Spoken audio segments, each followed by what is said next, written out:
ஓம் சாந்தி. 4/2/2024 முரளியில் இருந்தான ஸ்லோகம். தடைகளின் கடமை வருவது. உங்களின் கடமை தடைகளை அழிப்பவர் ஆகுவது.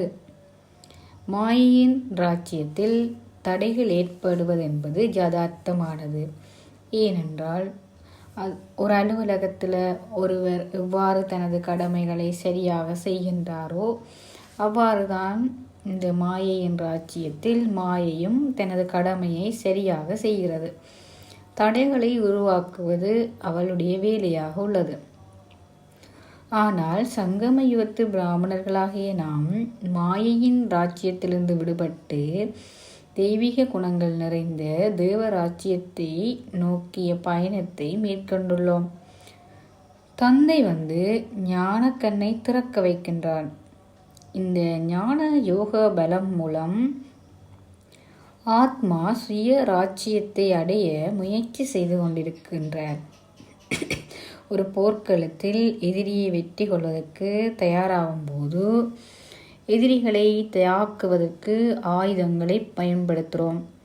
அந்த நேரத்தில் எதிரிகளும் தமது ஆயுதங்களால் எம்மை நோக்கி போர் தொடுப்பார்கள். அது எதிரிகளின் கடமை. அதுபோல மாயை மற்றும் விகாரங்களை வெற்றி கொள்ள முயற்சி செய்யும் போது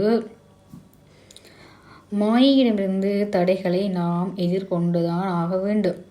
எமது கடமை வருகின்ற தடைகளை ஞான பலத்தை கொண்டு அல்லது குணங்கள் மற்றும் சக்திகளின் பயன்பாட்டை துணையாக கொண்டு தடைகளை அழிக்க வேண்டும். இதுதான் நமது முயற்சி. இதற்காக நாம் பயன்படுத்தும் மிக சிறந்த ஆயுதம் மௌன சக்தியாகும். அதாவது யோக சக்தியை பயன்படுத்தி தடைகளை இல்லாமல் செய்ய வேண்டும். தடைகளை கண்டு பயப்படுவது முதலாவது தடையாகும். பயம் என்பதே எமது மிகப்பெரிய தடையாகும். பயப்படும் போது அல்லது கவலைப்படும் போது ஆத்மா பலவீனம் அடைந்து விடுகிறார். இந்த சமயத்தில் அந்த தடைகளை கடதாசி புலி என்ற உணர்வுடன் பார்க்க வேண்டும். கடதாசியில் செய்த புலியை பார்த்து யாரும் பயப்பட மாட்டார்கள். ஆகவே பயப்படாமல் நம்பிக்கையுடன் தீர்வை நோக்கி முயற்சியை செய்ய வேண்டும். முயற்சிகள் செய்யாமல் வெறும் நம்பிக்கையுடன் எதனையும் நாம் வெற்றி கொண்டு விட முடியாது. முயற்சி செய்யும் போது தந்தை மீதான அன்பு மற்றும் நம்பிக்கையுடன் இந்த விகார உணர்வுகளின் கலப்படமும் இல்லாமல் இருப்பதை அவதானமாக பார்க்க வேண்டும். மனதில் தூய உணர்வு நல்லாசைகள் நிறைந்திருக்க வேண்டும். ஏதாவது நன்மை கிடைக்க வேண்டும் என்ற உணர்வும் நமக்குள் இருக்க வேண்டும். தடைகளை அழிக்கும் போது நாம் ஆத்ம உணர்வு ஸ்திதியில் இருப்பதை அதிகம் பயிற்சி செய்ய வேண்டும். ஆத்ம உணர்வு ஸ்திதி எமக்கு இயல்பாக தந்தையுடன் ஒரு இணைப்பை ஏற்படுத்திவிடும்.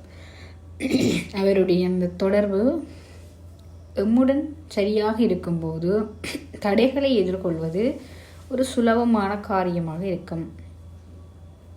தடைகளை விலக்கி சுமூகமான ஒரு நிலை உருவாகுவதை எம்மால் அது உணரக்கூடியதாக இருக்கும். ஓம் சாந்தி.